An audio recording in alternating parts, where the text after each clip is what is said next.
Good day. Welcome back to the Vitality Project. I'm Dr. Bob.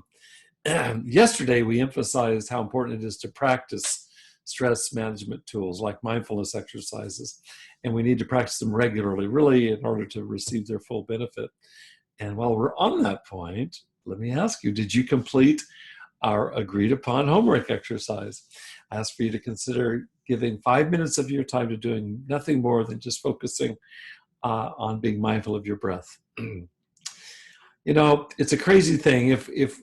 You can read all these books here on the shelf, all these books, including on stress management. We can read those until we're blue in the face, but until we put those books down and actually practically implement what they teach us, we won't be any further down the road of reducing our stress levels than when we first began. Think about just as a roadmap doesn't actually equal the experience of traveling with joy. There's no way. You know, the very best books on stress management, and I have some of them right here, they won't do us a lick of good until we put them into concrete practice. There are skills being taught, and those skills are learned by doing. So here's an example. Let's just, for the time being, let's define stress as our body's response to any perceived threat. Now, let me ask you a question. Does knowing that information make one whit of difference in your current level of stress? I doubt that it does. But what might happen if we took that definition and leveraged it for an insight or two into what we actually might now do? Now it gets interesting. For example, the definition again, the definition of stress is our body's response to any perceived threat. How might I apply this? Well, how about if I go to my body's response and calm myself physiologically? Now that's taking the definition and applying it. Or let's try another angle. How about if I check out the validity of my perception of threat? Recall it's our body's response to a perception of threat.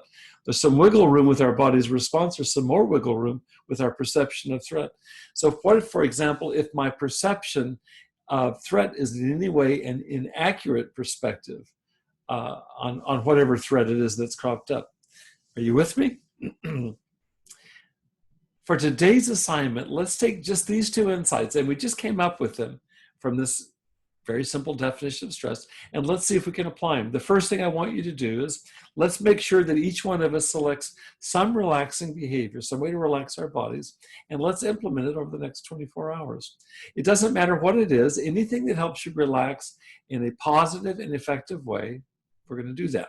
Secondly, will you take just 5 minutes in the next 24 hours to inspect your worst fears, your worst anxieties, right now, what's up for you right now, and see if they really do square with reality. What if they don't exactly?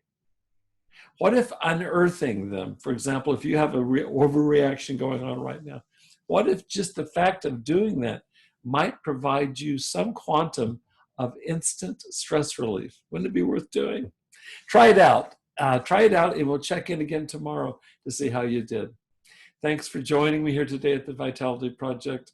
Please do stay safe and healthy. Be well, and I'll see you tomorrow again. Take good care.